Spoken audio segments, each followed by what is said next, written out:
નમસ્કાર, આપ જોઈ રહ્યા છો નેશન પ્લસ ન્યૂઝ. હું છું આપની સાથે હિતલ ભગત.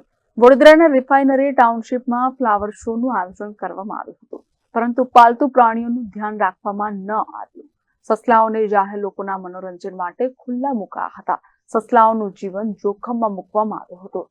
ત્યારે પ્રાણી પ્રેમી સોનમબેને વિરોધ કર્યો છે. તારીખ 8 અને 9 ફેબ્રુઆરીના રોજ વડોદરાના રિફાઇનરી ટાઉનશીપમાં ફ્લાવર શોનું આયોજન કરવામાં આવ્યું હતું. આ ફ્લાવર શો નિહાળવા ખૂબ જ મોટી સંખ્યામાં લોકો એકઠા થયા હતા. આ ફ્લાવર શોમાં લોકોનું મનોરંજન કરવામાં રિફાઇનરીના અધિકારીઓ દ્વારા જીવતા 6 જેટલા સસલા મૂકવામાં આવ્યા હતા. આ ઘટનાની જાણ પ્રાણી પ્રેમી સોનમબેનને થતા તેઓ સ્થળ પર પહોંચ્યા હતા. આ જીવતા સસલા મૂકવા બાબતે વિરોધ કર્યો હતો. તેમણે જણાવ્યું હતું કે આટલી બધી ભીડ અને આટલી મોટી સંખ્યામાં એકઠા થયેલા લોકો વચ્ચે આ 6 જીવતા સસલાને મૂકવું એ સસલાનો આ જીવન સાથે ખેલવા બરાબર છે. મોટા મોટા ઘોંઘાટમાં સસલાઓને ખૂબ જ નુકસાન થશે. સોનમબેને તાત્કાલિક રિફાઇનરીના અધિકારીઓને સસલા હટાવવા જાણ કરતા અધિકારીઓ સ્થળે દોડી આવ્યા હતા અને સોનમબેનની માફી માંગી મેનેજમેન્ટ દ્વારા ભૂલ સ્વીકારી તાત્કાલિક આ 6 સસલાઓને ગ્રીન બેલ્ટ વિસ્તારમાં મૂક્યા હતા.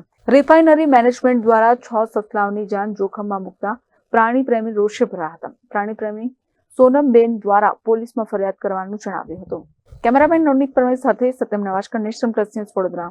સમાચારોના સતત અપડેટ મેળવવા માટે અમારી નેશન પ્લસ ન્યૂઝની યુટ્યુબ ચેનલને સબસ્ક્રાઇબ કરો, બેલ આઇકન દબાવો અને જોડાયેલા રહો ફેસબુક, ઇન્સ્ટાગ્રામ અને ટ્વિટર પર.